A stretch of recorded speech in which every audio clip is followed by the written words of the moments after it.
Friends, आज हम बात कर रहे हैं नज़ारा टेक्नोलॉजीज़ के आईपीओ की और साथ में हम बात करेंगे कल्याण ज्वेलर्स की।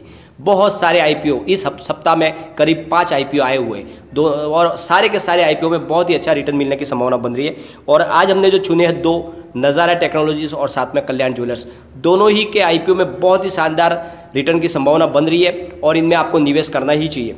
नज़ारा टेक्नोलॉजीज़ में राकेश झुनझुनवाला की बहुत बड़ी हिस्सेदारी है और कल्याण ज्वेलर्स हमारे देश के बहुत बड़े ज्वेलर्स है और साथ में इनका मिडिल ईस्ट कंट्री में भी बहुत बढ़िया काम है। तो ऑनलाइन सर्विस भी प्रोवाइड करते हैं ज्वेलरी की ये, तो इनके आईपीओ में आपको निवेश करना ही चाहिए। और कब इनकी लिस्टिंग होगी और कितना आपको लिस्टिंग गेन मिल सकता है, सारी जानकारी आपको इस वीडियो के माध्यम से मिल जाएगी। तो पूरा वीडियो देखें, स्किप न करें फ्रेंड। लेकिन फ्रेंड, उससे पहले अगर आप पहली बार हमारे चैनल पर आए तो चैनल को सब्सक्राइब कर दीजिए, एक बेल आइकॉन दबा दीजिए ताकि जब भी आप चैनल को सब्सक्राइब कर दीजिए, एक बेल आइकॉन दबा दीजिए ताकि जब भी नया वीडियो बने पहला नोटिफिकेशन आपको मिले। चलो फ्रेंड्स, वीडियो स्टार्ट करते हैं। मैं हूं आपका दोस्त एसबी दवे और हमारे अपने चैनल ऑनलाइन कमाई में आपका बहुत बहुत स्वागत है। फ्रेंड्स, फिलहाल घरेलू बाजार में अस्थिरता का दौर है मगर प्राथमिक बाजार गुलजार है। दरअसल इस हफ्ते करीब आधा दर्जन आईपीओ बाजार में दस्तक दे रहे। बाजार की नज़रें राकेश झुनझुनवाला के निवेश वाली नज़ारा टेक्नोलॉजीज़ पर है। ग्रे मार्केट के संकेतों के अनुसार यह इशू ग्रे मार्केट में नए रिकॉर्ड बना सकता है। ग्रे मार्केट में Anupam Rasayan, Kalyan jewellers, Laxmi organics, craftsman automation और सूर्योदय स्मॉल फाइनेंस बैंक के प्रीमियम पर खासा दबाव नजर आ रहा है। मगर मोबाइल गेमिंग कंपनी नज़ारा के शेयर 840 से लेकर 850 रुपीज़ के प्रीमियम पर बने हुए जो इसकी मजबूती को दिखा रहे हैं। ग्रे मार्केट के डीलर्स को बिग बुल पर पूरा भरोसा है। यही वजह है कि नज़ारा के आईपीओ को लेकर जोश दिख रहा है। कई जानकारों के अनुसार यह इशू ये तमाम रिकॉर्ड को ध्वस्त कर सकता है, यानी ये नए रिकॉर्ड बना सकता है। बाजार में जरूरत से ज़्यादा लिक्विडिटी है और प्राथमिक बाजार में निवेश को दिलचस्पी इसी वजह से बनी हुई है। अनलिस्टेड जोन के सह संस्थापक दिनेश गुप्ता ने कहा है कि इस इशू के नए रिकॉर्ड बनाने की कई वजह है। निवेशकों को आकर्षित करने के लिए झुनझुनवाला का नाम ही काफ़ी है। इसके अलावा कंपनी विशेष बिजनेस सेगमेंट में सक्रिय है। यह जबरदस्त ग्रोथ के संकेत दे रहा है। नज़ारा टेक्नोलॉजीज का आईपीओ पूरी तरह से ऑफर फॉर सेल है।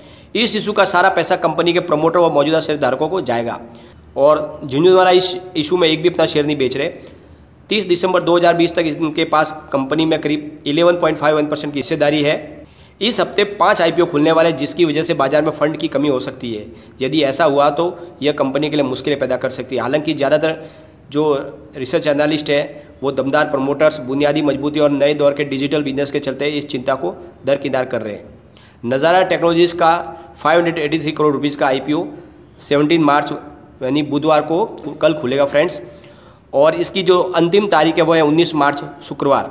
तब तक आप इसको सब्सक्राइब कर सकते हैं। इस इशू के लिए प्राइस बैंड 1100 से लेकर 1101 की प्राइस बैंड रखी गई है। अनलिस्टेड एरिना के संस्थापक अभय दोषी ने बताया कि नज़ारा टेक्नोलॉजी के आईपीओ का बेसब्री से सबको इंतजार था। इस कंपनी के पुराने निवेशकों ने मोटी कमाई की और विशेषकर इस इशू से काफ़ी दमदार रिटर्न की संभावना बन रही है फ्रेंड्स। तो इसमें आपको दाव लगाना ही चाहिए। उन्होंने कहा कि डिजिटल थीम दलाल स्ट्रीट का बड़ा आकर्षण है और आक्रामक वैल्यूएशन के बावजूद भी FL India, IndiaMART, Intermesh, Route Mobile और आईआरटीसी ने निवेशकों को कई गुना रिटर्न दिया है। कंपनी के शेयर दीर्घावधि में मीठा फल देंगे। इस इशू का प्रबंधन IIFL सिक्योरिटीज, ICICI सिक्योरिटीज और Nomura financial advisory and securities करने वाले लिंक इन टाइम इशू की रजिस्ट्रार है। कंपनी के शेयर BSE और NSE दोनों पर लिस्ट होंगे। तो इसमें फ्रेंड्स आपको निवेश करना ही चाहिए। बहुत ही शानदार लग रहा है फ्रेंड्स। अब हम बात करेंगे कल्याण ज्वेलर्स के आईपीओ की। बाजार में तेजी के चलते ज्वेलरी शेयरों में भी काफ़ी रौनक नजर आ रही है। इसी का फायदा उठाते हुए कल्याण ज्वेलर्स ने भी अपना 1175 करोड़ का आईपीओ लेकर आ रही है। इस इशू में कंपनी वॉरबर्ग पिंकस की इकाई हाईडेल अपने 250 करोड़ रुपीज़ के और प्रमोटर अपने 125 करोड़ रुपीज़ के शेयर बेचने वाले। शेष 800 करोड़ रुपीज़ के फ्रेश शेयर इशू किए जाएंगे और इसका इस्तेमाल कामकाजी पूंजी के लिए किया जाएगा। इस इशू के बाद कंपनी में प्रमोटर की हिस्सेदारी 68% से घटकर 6.50% हो जाएगी। बीते 3 सालों में कंपनी का कारोबार सपाट रहा है। मुनाफा क्षमता 10% से कम है। हालांकि कंपनी ने आईपीओ टाइटन कंपनी की तुलना में काफ़ी डिस्काउंट पर पेश किया है। ग्रोथ के अनुसार संगठित ज्वेलरी सेक्टर में दिलचस्पी के चलते अधिक जोखिम क्षमता वाले निवेशक इस इशू को सब्सक्राइब कर सकते हैं। कल्याण ज्वेलर्स की शुरुआत 1993 में हुई थी। दक्षिण भारत से निकलकर कंपनी ने पूरे देश में अपनी पकड़ बनाई और मध्य पूर्व तक पहुंची, यानी मिडिल ईस्ट तक इसने अपनी पकड़ बना ली है। यह टाइटन तनिष्क के बाद देश की दूसरी बड़ी सबसे ज्वेलरी चेन है और 31 दिसंबर 2020 तक कंपनी के पास देश में करीब 107 से लेके विदेशों में 30 शोरूम है कंपनी सोने, जड़ाऊ और अन्य ज्वेलरी प्रोडक्ट की डिज़ाइन और मैन्युफैक्चरिंग और बिक्री करती है। कंपनी का 70% रेवेन्यू गोल्ड ज्वेलरी से ही आता है। बाकी सेगमेंट में भी सेल्स रेवेन्यू उनके मिलते हैं और बाकी सेगमेंट से उनका सेल्स रेवेन्यू मिलता है। वित्त वर्ष 2017 से लेके 18 में वित्त वर्ष 2017 से लेके 18 और वित्त वर्ष 2019 से लेकर 20 के दौरान कल्याण ज्वेलर्स की नेट बिक्री 4% घटकर 10,101 करोड़ रही है, जबकि नेट प्रॉफिट 142 करोड़ रुपीज़ व नेट मार्जिन 1.4% रहा है। और इस दौरान टाइटन का ज्वेलरी कारोबार 31% की दर से बढ़ा है। टाइटन का एबिटा मार्जिन भी कल्याण ज्वेलर्स से अधिक रहा है।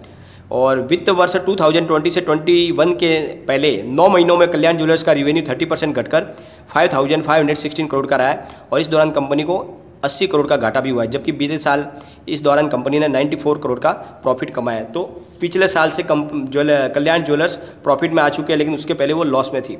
और कंपनी का कुल कर्ज 2,691 करोड़ रुपीज़ का है।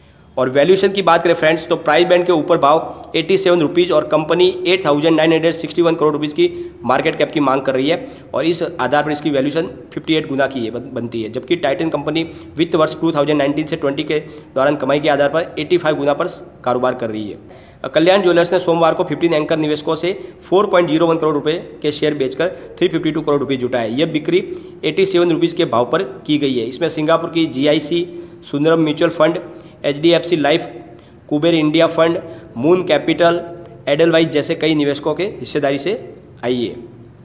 तो फ्रेंड्स, कल्याण ज्वेलर्स का IPO है वो भी अच्छा लग रहा है, इसमें भी आपको निवेश करना चाहिए। आपको इसमें डेफिनेटली आगे शानदार रिटर्न की संभावना बन रही है फ्रेंड्स। लेकिन जो दोनों का अगर कंपैरिजन करें फ्रेंड, तो नज़ारा टेक्नोलॉजी ज़्यादा अच्छा लग रहा है दोनों के बनिस्बत। तो आपको अपने हिसाब से निर्णय लेना चाहिए, क्योंकि फ्रेंड्स दोनों ही IPO अच्छे हैं, लेकिन नज़ारा टेक्नोलॉजी राकेश झुनझुनवाला की जो अंदर उसकी एंट्री होने की वजह से राकेश झुनझुनवाला के नाम के ऊपर उसमें ज़बरदस्त प्राइस का जो है मोमेंट बना हुआ है, क्योंकि जो भी है इंटरेस्ट राकेश झुनझुनवाला की वजह से बना हुआ है और इस वजह से उसमें थोड़ा सा ज़्यादा माहौल बन रहा है। लेकिन फिर भी दोनों ही अच्छे लग रहे हैं और ग्रे मार्केट में भी अच्छी इसका जो प्रीमियम चल रहा है, तो आपको दोनों में निवेश करना ही चाहिए फ्रेंड।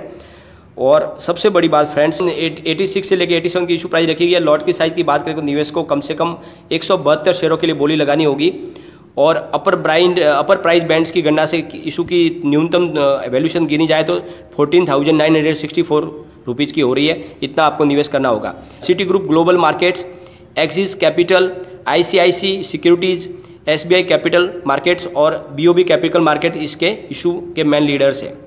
इसके जो शेयरों का आवंटन है वो आपको 23 मार्च को 2021 को पूरा हो जाएगा और IPO की लिस्टिंग 26 मार्च 2021 को होगी फ्रेंड। लेकिन कोई भी इन्वेस्टमेंट करने से पहले अपने फाइनेंस एडवाइजर से एक बार एडवाइजर ले ले या अपना खुद का रिसर्च करें, क्योंकि मैंने वीडियो आपके एजुकेशनल पर्पज़ के लिए ही बनाया। वीडियो पसंद आए तो लाइक शेयर जरूर कीजिए और चैनल को सब्सक्राइब कर दीजिए। Thank you friend.